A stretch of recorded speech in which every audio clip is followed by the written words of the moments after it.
hesitate. Yeah, no. All right, so let me get this. Before I begin, I want to tell family that this is one of those video essays that became something of a rabbit hole. The more you dig, the deeper it goes, and the more interesting stuff you come to. And it's been on my mind for a while now. But the reason that I've been somewhat reluctant with going forward with it is you got to be careful with some subjects. Because frankly, there's certain subjects, as we all know, that some black folks just don't handle very well. And I don't want to get into conspiracy corner. Because frankly, when it comes to talking about how white supremacy has been able to move behind the scenes, black people tend to substitute all sorts of spookism for the facts, and that doesn't help. As I've told you before, the United States has never been democratic, not for a single day in its existence. That's not an accident. This country was never meant to be democratic. It's one of those things that they didn't want, a democracy. And when George Washington and the other English subjects in the colonies decided to have their little brawl with the king's men, they gained the upper hand eventually, and these guys didn't want democracy. Democracy is exactly what they were trying to avoid. The United States is and has always been a fascist state. That means corporate interest ruled, and so-called government is just a shadow to rubber stamp it. That is the truest saying in the world, that government is a shadow cast by business. Sure, there will still be alleged Congress and government departments, but these guys aren't where the real power lies. Their function happens to be to sign off on whatever the real power wants. And what the real power wants these days is to not be a de facto government. They want to be the government in all but name. Unquestionably, the functions of the government being privatized, that's where the rubber meets the road. That's the thin end of the wedge. Without the people's knowledge or consent, you have corporations that are taking on more and more governmental responsibilities, things that were previously the government's domain. Education, the military, national intelligence gathering, analysis. What goes unsaid, though, is as the government hands over more of its responsibilities over to private interests, it's handing over its power to private interests. This is happening in every sector. You have so-called members of the government who are nothing more than paid mouthpieces for this or that corporation who say this is what it's supposed to be. This is how Blackwater is able to roll into New Orleans, and without blinking an eyelash, they're automatically deputized and given quickie contracts to patrol the city. Here's a story that the white media didn't even bother to focus on. Basically, Jeremy Scahill, about the only guy who actually bothered to report on it. Everybody else just said, oh, well, we need more guns down here to control the niggers. And when you look at who it is who runs these private companies, you see that these people are the same individuals who are usually in political office in many cases, and the same men who give donations to politicians in multi-million-dollar chunks. Off the top of my head, a good example would be Robert Mercer, the billionaire tech investor and hedge fund manager. He's the guy who put up the money to turn Breitbart into a going concern when Steve Bannon came in and took over. That was where Steve Bannon got the money from to make it where Breitbart became the white supremacist hub that it is today. It went from being just a white supremacist toilet to a white supremacist cesspool. It took big money, though, to make that happen. It took Robert Mercer to do that. Now, another example, and this is one that we're going to be focusing on for most of this video essay, is going to be the Carlyle Group. I'm sure you probably heard their name before. Michael Moore mentioned them in his documentary Fahrenheit 9/11. Now, the Carlyle Group claims to be a private equity firm, but when you look at who it is that's actually in the Carlyle Group, you see a lot of big-name government officials from the United States and Europe. Former British Prime Minister John Major is part of the Carlyle Group. Former Secretary of State James Baker, who as Secretary of State was over the CIA. Former Secretary of Defense Frank Carlucci, who in that capacity was also over the Defense Intelligence Agency. He also did a stint working for the CIA. You have guys like RJR Nabisco and IBM Chairman Lou Gerstner, who left IBM to head the Carlyle Group. And you got a ton of other individuals with them. Because, as we all know, the most famous members of the Carlyle Group happens to be the Bush crime family. Poppy Bush and his deluded sons were members of the Carlyle Group.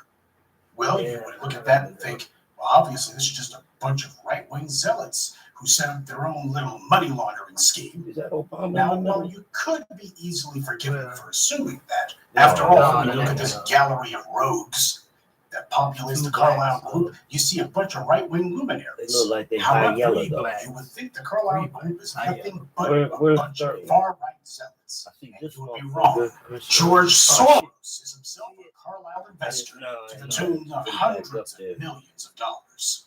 Yeah, They always high yellow. George Soros. Yeah, they Who, never if I dark. need They reminding, never also dark. used his money to You start can bring Black out the Lives other one, babe. Matters. Oh, okay. See, ain't that what Neely Fuller's always told No us? specific color. White supremacy seeks to control both sides of the argument. And the reason why is that's a basic tenet of warfare. How do you guarantee that you win a war? By controlling both sides. So you see, for white supremacists, there's no such thing Yes, as left wing control or right wing. opposition. It's all white power, especially when the subject of controlling black people is concerned. That's the only true ideology that these white supremacist power brokers have. After Michael Moore exposed the Bush crime family's connection to the Carlyle Group pretended to distance themselves from the Bush family.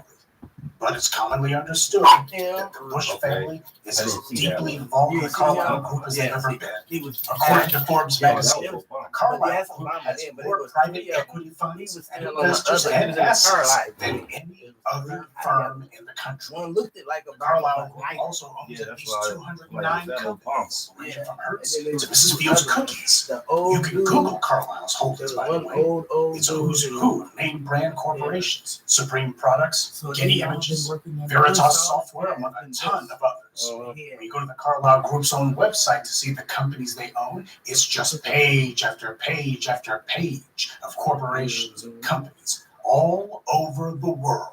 The list of corporations under the Carlyle Group is so long, it's ridiculous.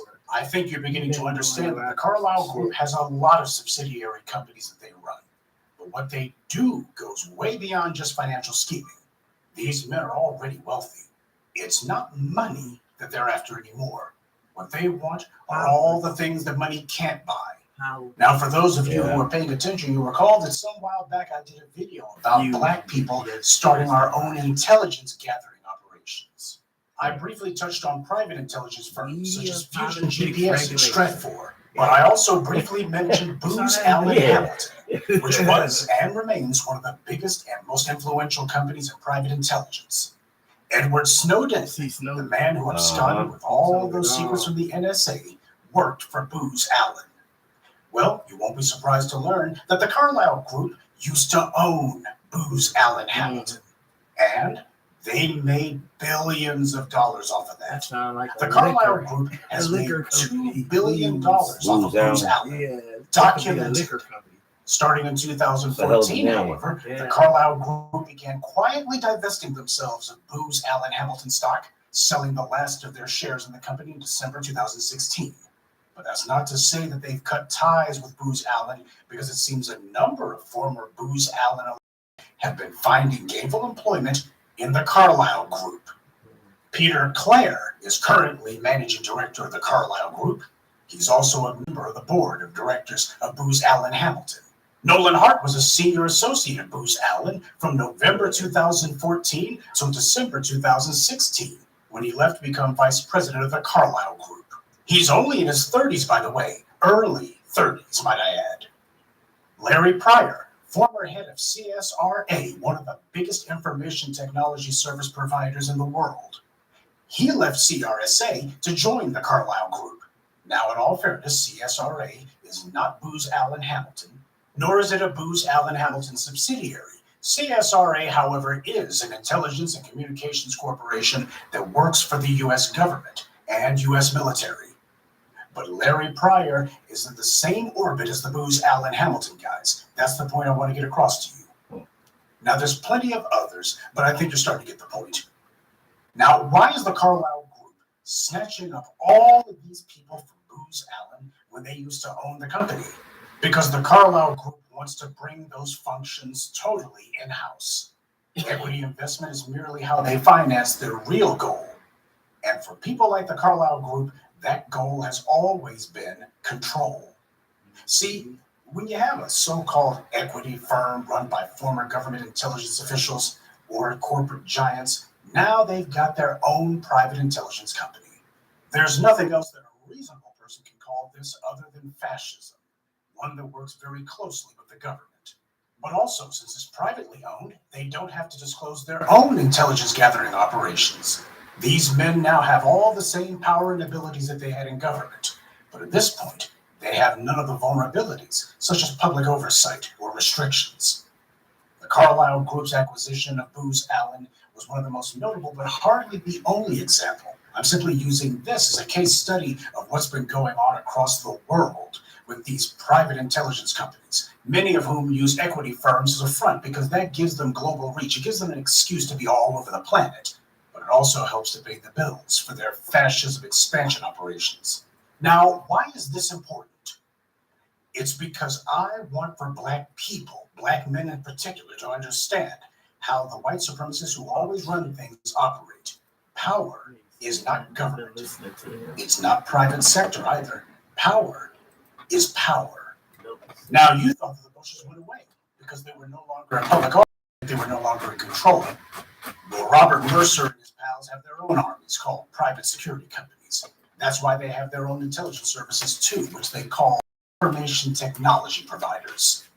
It seems these days, most every spy winds up working for one of these private corporations. What goes unsaid, however, is that even those that formerly worked for the government tend to show the same professional courtesy to these corporate spies as they do to the ones in government. Because when half the intelligence analysis workload is being handled by private companies, and when the guys who run these companies are responsible for putting the politicians in office, it becomes obvious that when it comes to intelligence operations, these corporations are auxiliaries of the government. Though these days it seems that the government is building around auxiliating these companies.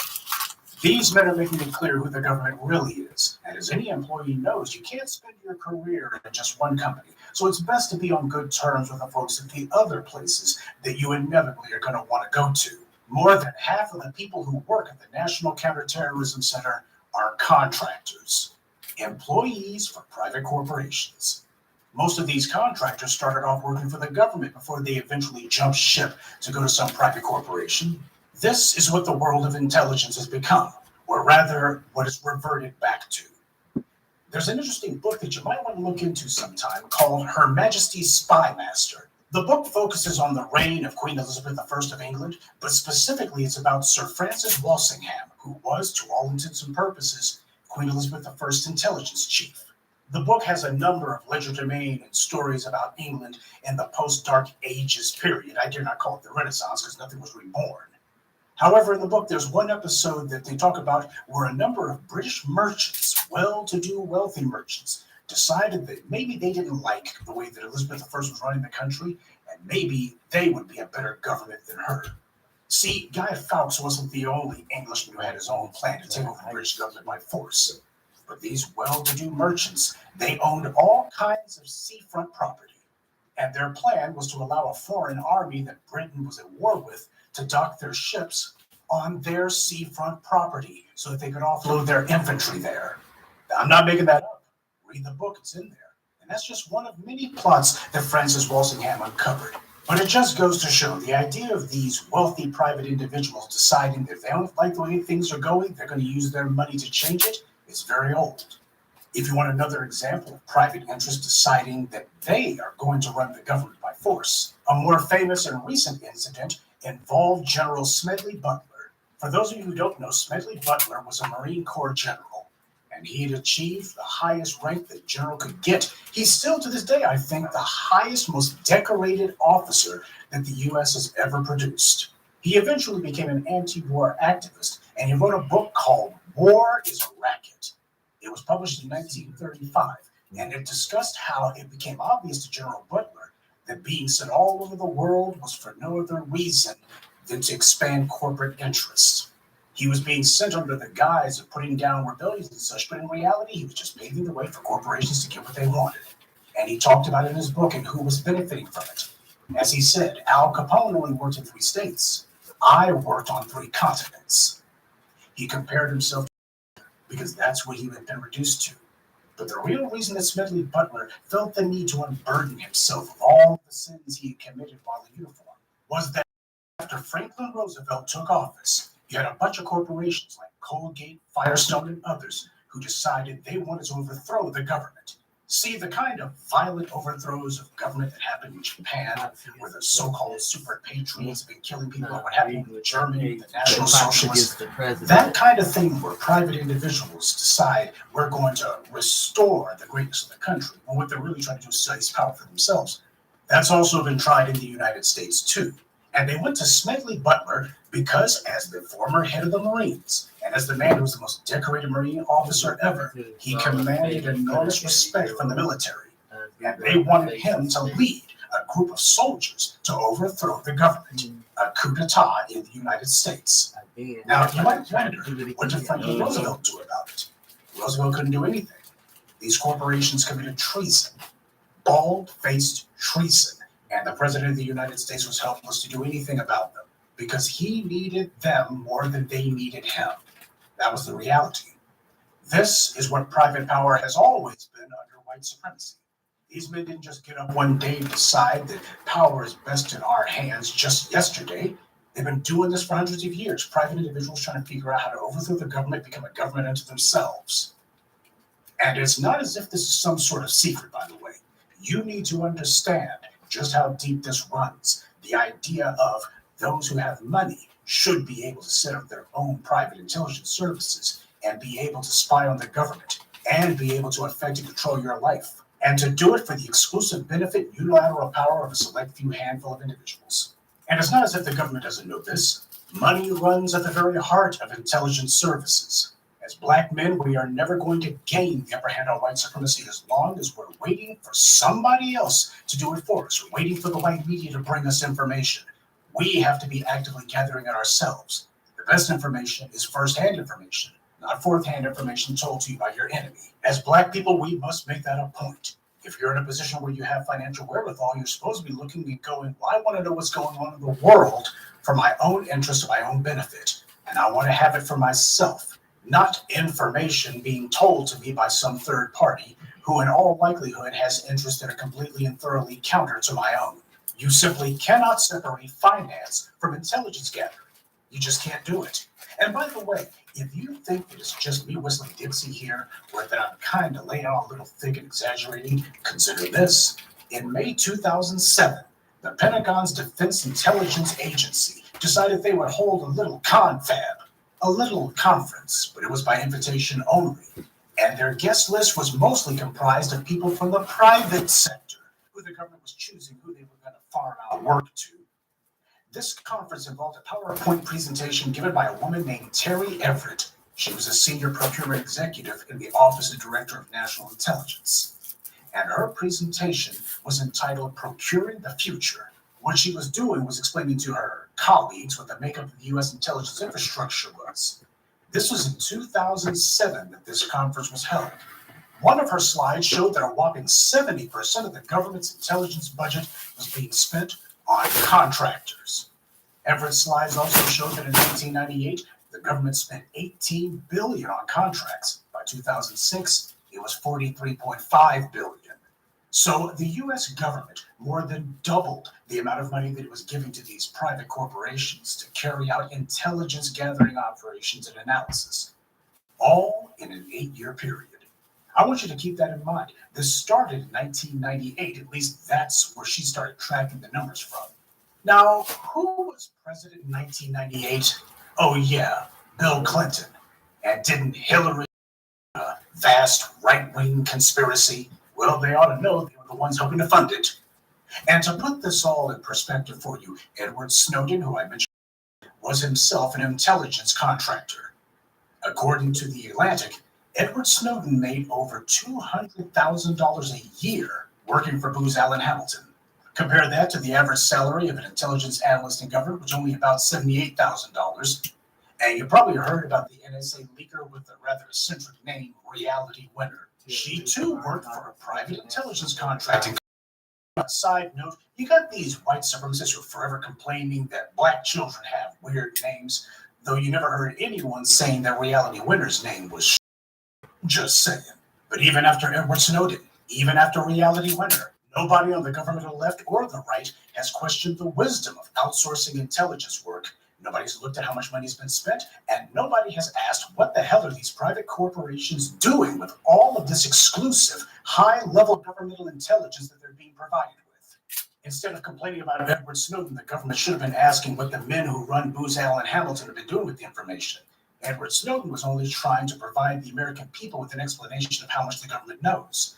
It's what the government does with that information that ought to be a concern. Because that information is not in the hands of a government that you have oversight over. It's in the hands of private individuals like Robert Mercer. And we already know what he believes.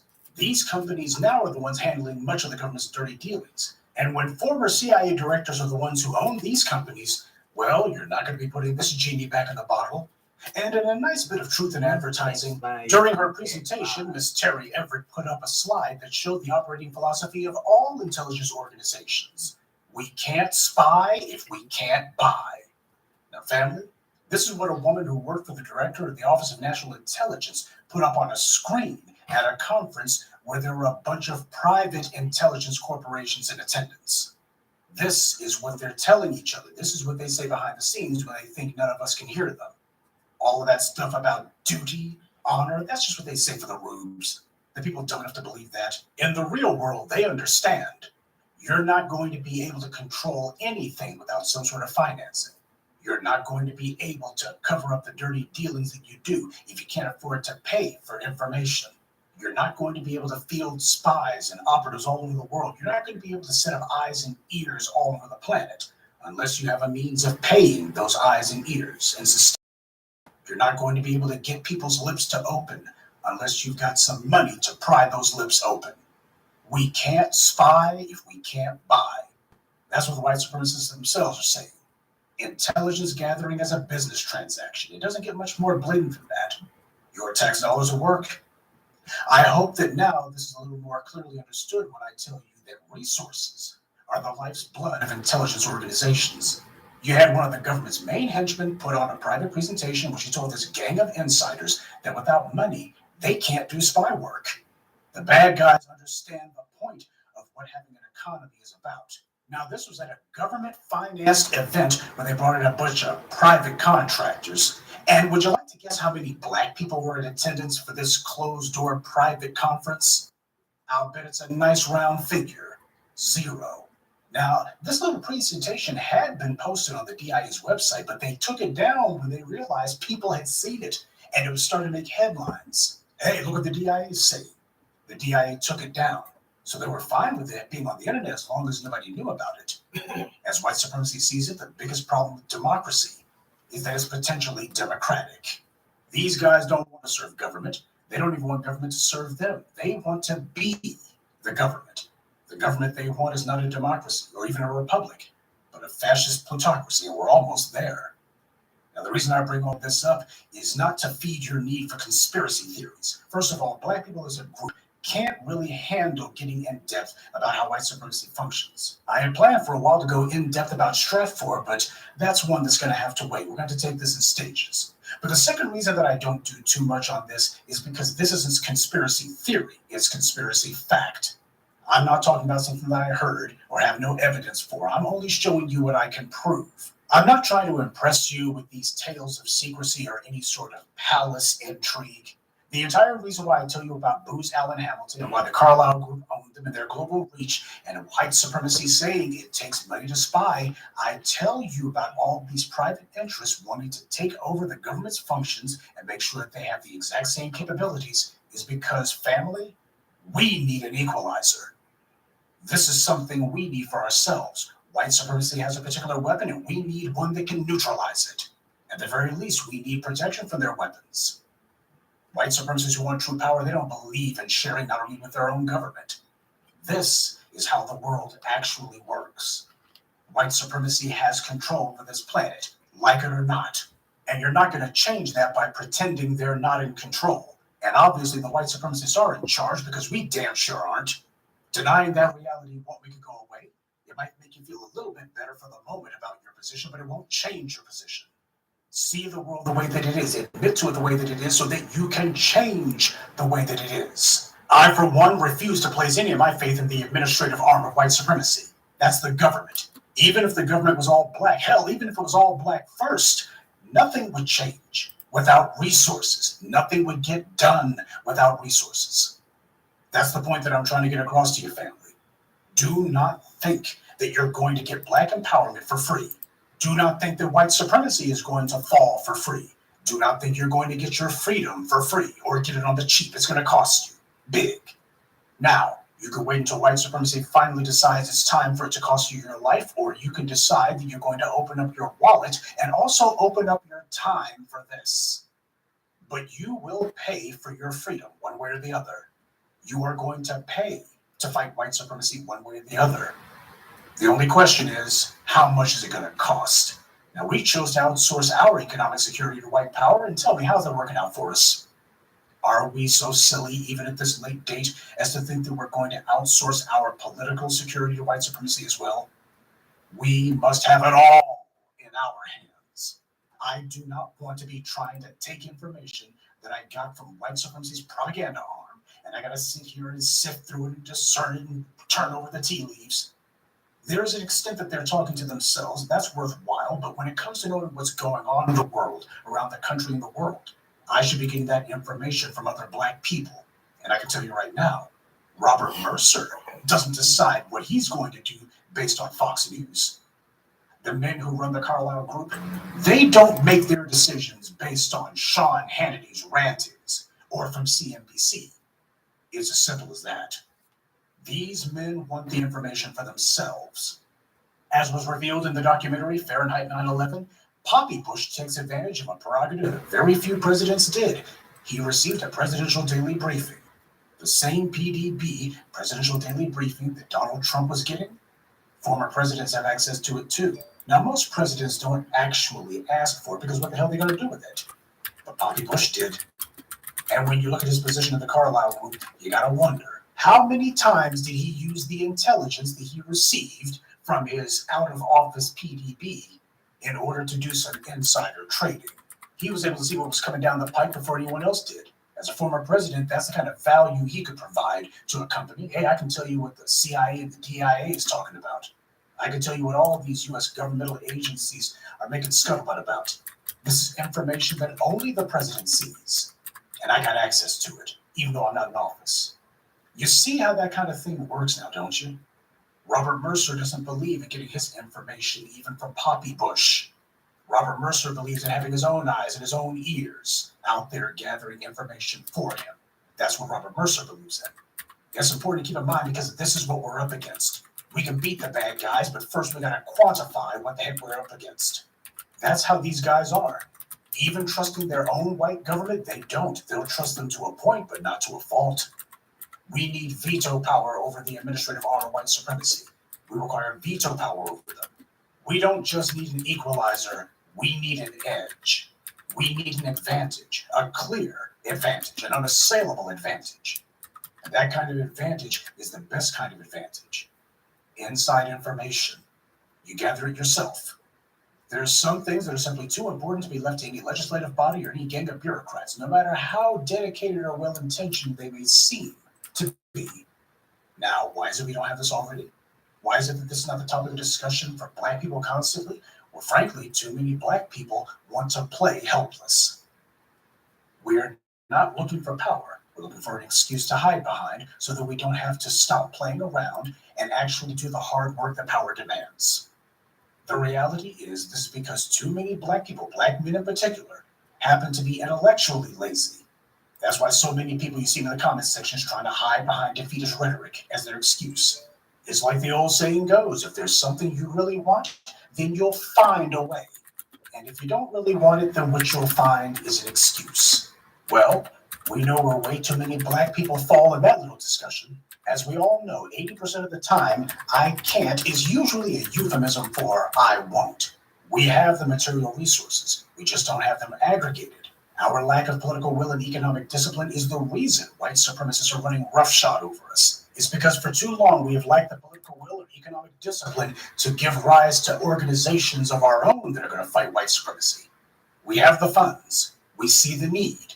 But we're sitting back deciding, well, Professor Truth's going to do it. Or, well, TBA is going to do it, Tariq's going to do it, or some of these people from New Voice of Black Media, they're the ones bringing it to our attention, so they're the ones who are going to do it. White supremacy is a group sport. Black empowerment must also be a group sport as well. Every black person has to be a single cell in an organism of black empowerment, not sitting back waiting to see what someone else is going to do. We all know what needs to be done. White supremacy has built entire constellations of institutions, not just one institution, not just one think tank. They've built entire systems of institutions meant to protect, preserve, and promote their power. And they use their economy to incentivize the rank and file white from the population to support those institutions. Why do you think you see so many people from the dominant society who idolize Ivy Leaguers? Why do you think you see advertisers chasing after, catering to that so-called educated demographic? Look at all the news programs, TV shows, and movies that present so many people from the dominant society as well established and as some sort of normal state. That this is just what normal is. The lesson they deliver is clear. This is what somebody from the dominant society is, or at least what they ought to aspire to be. This is why I tell my people to not become a fan of the white media. When they call their media programming, that's exactly what it is. They indoctrinate you. As you see it, the point of television shows you watch is to entertain you, give you something to do with your time, make you laugh, cry, or to give you some sort of meaningful entertainment experience. But as the men who actually own the white media see it, their job is to bypass your skepticism and reason. And they do this through the use of skillfully crafted narratives, both fictional and so-called news. The stuff that they put together is TV shows and news shows. What they see them as are media products. And what is the product that these media shows are putting together? It's to get you to drop your guard. That's what they produce. They produce people who are unaware. You start off looking at what they're saying and call it BS, but then before you know it, you're lined up to see the latest movie from Disney or the latest TV show from whomever, and you don't know why that is. Black people are hideously oversampled when it comes to white media entertainment and programming. And when you look at that fact, you understand that for a lot of black people, this white media indoctrination has been very, very successful. Black folks will be the first ones to be lined up around the block for the new iPhone, but they're not lining up to try to figure out how to put white supremacy on its knees.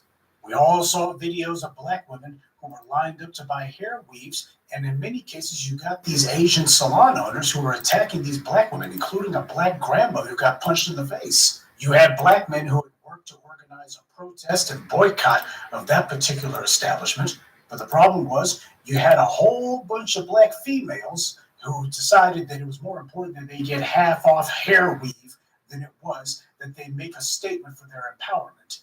You have to make sure that if people are working against your interests, they pay a price for it. White supremacy is promoted and protected by the institutions that it's created. That's how it operates. That's why it's still standing. The so-called white media is meant to indoctrinate you to deify their institutions, to worship the very organizations and apparatuses that white supremacy has established for the sole purpose of empowering themselves and disempowering you. That's why institutions are created. Their entire purpose is to be cultural anchors. They are the guardians of ideas and ideals. But the question is, who's protecting your ideas? Who's protecting your ideals? Why does the white media spend so much time glorifying the institutions of white supremacy?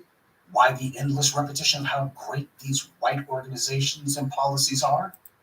Why the endless parade of men in uniforms who are portraying people who work for this or that government agency or go to this or that university as being higher and better than everyone else? The reason that they do all of this endless repetition of the deification of white supremacist institutions and organizations is because they know that in order to get people to be loyal to something, first you have to get them to believe in it. That's why they show the images. They make sure that every time they show a soldier, there's never a hair out of place, not a single strand frayed, not a single speck on the uniform. They always have the camera positioned at a low vantage point so that the person that they're putting in front of the camera looks tall and powerful. Make sure that you present these people as pristine examples of austere manhood, or at least an acceptable version of it. They do that because it's meant to program you to believe in these institutions. That's what the images are for. Now you got the capitalists over here who lambasted the Russians because the Russians demanded that everything be given for the state. But what goes unsaid is that the capitalists demand the exact same thing, that people give everything from the state run by them. You get an education so that you can better serve some corporation more effectively. And if you get a degree and go into government, well, as you've seen with the intelligence sphere, the only reason you go into government is so that you can one day get the kind of specialized insider knowledge and training that will enable you to be more effective when you inevitably leave to go work for some corporation, doing the exact same job, but for a lot more pay. The so-called public sector was all but gutted a long time ago by private power, though they left just enough of the so-called public sector in place that they've actually fooled the public into thinking that they still have a government. And while the white media keeps people distracted with congressional sex scandals, or better yet, with this or that bad black person, the Bill Cosbys, the R. Kellys, or whomever, or the back and forth between the two political puppet parties, no one seems to have noticed that the government has quietly handed over much of its functions and, in many cases, its authority to private corporations, giving them the exact same authority and powers that previously had been the exclusive domain of the government. These new powers and functions are not in the hands of some disinterested old men. They're in the hands of hardcore white supremacists like Eric Prince, founder of Blackwater, Robert Mercer, the billionaire tech investor, in the hands of the Bush crime family, who masterminded both the Willie Horton ad and the destruction of New Orleans, which cost over 1,000 lives, mostly black. Sure, Bobby Bush was former director of the CIA, and as Secretary of State, James Baker was over the CIA. But these men were able to create their own personal intelligence agency. And what do you think that these men do with the intelligence that they gather? You think they're just sitting back and going, well, this is going to help our stock investments? No, they're doing far more than that. They do things in the real world with this information. You got to wonder how many people have died as a result of these private organizations. You see, the CIA has 4 directorates. The Directorate of Administration, which runs the CIA, the Directorate of Science and Technology, that creates the CIA's weapons and equipment, the Directorate of Intelligence. For all of you Jack Ryan fans out there, that's who Jack Ryan works for, the Directorate of Intelligence as an analyst, and they analyze the information gathered. And finally, you have the Directorate of Operations. Now, these are the men who actually are responsible for going out and doing the real spy work. People like Valerie Plame. She was in the Directorate of Operations. Her job was to bribe, cajole, coerce, blackmail, whatever it takes to get the information they need. But the Directorate of Operations does a lot more than that. When called upon, they perform break-ins, bombings, and occasionally assassinations. See, that's what the U.S. government has.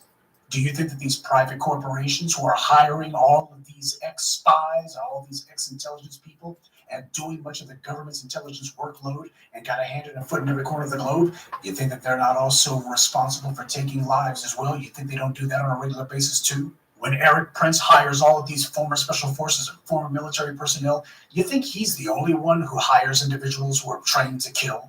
You think he's the only one who does it? You think these private corporations, the private intelligence corporations don't do it? In the military, people have rank, E1, G1, O3, etc. And in government service, there's also civil rank as well, GS1 through GS15. Now, this kind of format is done in order to give structure to the governmental organizations. But what it also does is makes it easier for people to transition out of governmental service, be it the military or the civil sector, into the private sector. They know pretty much where they're going to land. This is the aggregate result of the huge overlap between these private corporations and the government that they have constant contact with. They've structured themselves so as to accommodate each other. And since government is the shadow cast by business, you see a similar mirroring of structure in the private sector. And that's done so that whenever this or that bureaucrat has to deal with the private sector, they know who their corporate counterpart is. When people in the government get ready to go into the private sector, they know who their private sector counterparts are, and they also know where on the corporate ladder they expect to land. Sure, they don't use the same names as the government, but they perform the exact same functions. The ties between the government corporations are beyond incestuous. It's absolutely no coincidence that these corporations keep structuring themselves like the government, especially these days. They got a legislative branch, a military branch, an intelligence branch, and even a propaganda arm. None of this is accidental. This doesn't happen because all of those former presidents and Congress people and cabinet members prefer the structure of government. The reason it happens is because they see themselves as having set up their own government, privately owned, for their interests alone. A family, we have to come to recognize these realities. The bad guys have an enormous head start. We can catch up to them. Hell, we can overtake them. But this is going to require a massive and hyper-aggressive change in our priorities and in the way we focus ourselves. And that begins with changing the discourse among Black people, Black men in particular. We don't need the majority of Black folks to go along with it, the majority of which are not going to be helping. Most people are sheep. Black people have proven themselves to be a lot of black sheep. But what we require is merely a critical mass of the right Black people. This is not going to come down to a numbers game. It's not overwhelming the enemy with numbers. It's going to be getting critical masses of Black people, enough to get the job done. We don't need a ton of Black people to get the job done. What we need, as TBA put it, is a sufficient number who have brought enough resources to inflict their will. And that's important. The mentality of we are inflicting our will. We're imposing our will. We ain't asking. We're doing this. Over your objections and over your opposition, we're still doing it. We're not here to make nice. We're here to make progress. Now, we've done this a number of times, small scale and for limited objectives. And this is fine in the beginning stages because we're just getting started. But our aims, our ambitions, our thirst for power simply must become far more voracious and far more ambitious. They must become all-consuming. The world we live in is one where the people who run things want power all in their own hands. The question is, do you? Show me where you put your resources, and I'll tell you whether you have any power at all. It's not wrong for you to want an intelligence agency of your own. You need one. It's not wrong for you to decide that you want to know what these other people are doing, especially when they've been spending 500 years attacking you. You're a fool if you don't get realistic about that. You are a fool if you don't make it a point to be focused on what your enemy is doing, especially when the main thing your enemy does is to attack you. You're a fool if you don't care about that. Or you try to find an excuse for why you shouldn't be concerned. That's suicidal. That's just common sense. I told you about the book Gideon's Spies. The book started off with Palestine in the beginning of the 20th century. The Jewish residents who lived in that area had frequent skirmishes with the Palestinians who owned the land. And that being the case, they decided, hey, we need to know what's going on before we have the next rocks and bricks and bottles thrown at us. We need to know what's happening before it occurs. And that book is important because Gideon's Spies deals with the origins of the Mossad. Before there was a Mossad, before there was a state of Israel, there were all of these Jewish people who said, we need to actually have intelligence gathering for ourselves. I think it was Stephen Kotkin who said it best. After a revolution, it's not the carryover, it's the institutions. You want to know why the Mossad was able to get up and running so quickly? Yeah, a large part of it happened to be U.S. funding and U.S. backing. But other countries have not been able to duplicate what it was the Israelis did. The main reason why was the Israelis had already been running intelligence operations long before there was a nation of Israel.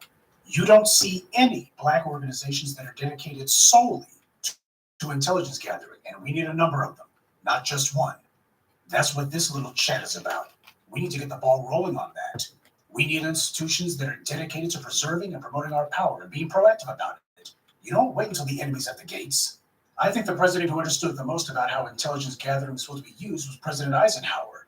Eisenhower understood how intelligence was supposed to be used, and you know that he did because nothing happened. Not because people weren't trying to do things. There are lots of people trying to do things. But when you're on top of your game, nothing occurs. Your enemies are shut down before anyone even knows that they're afoot. And that's what Sun Tzu wrote in his book, The Art of War. He wrote that the best possible defense is not when you have means of repelling the enemy's attack. The best possible type is when you stop the enemy before they can attack, before they can strike. That is best. When you're able to look at the people on the opposing team, and you can say, hey, look at that guy over there. Look at some of the things he's done, some of the things he said. You know, if this guy gets to a position of authority, he could be a real problem for us.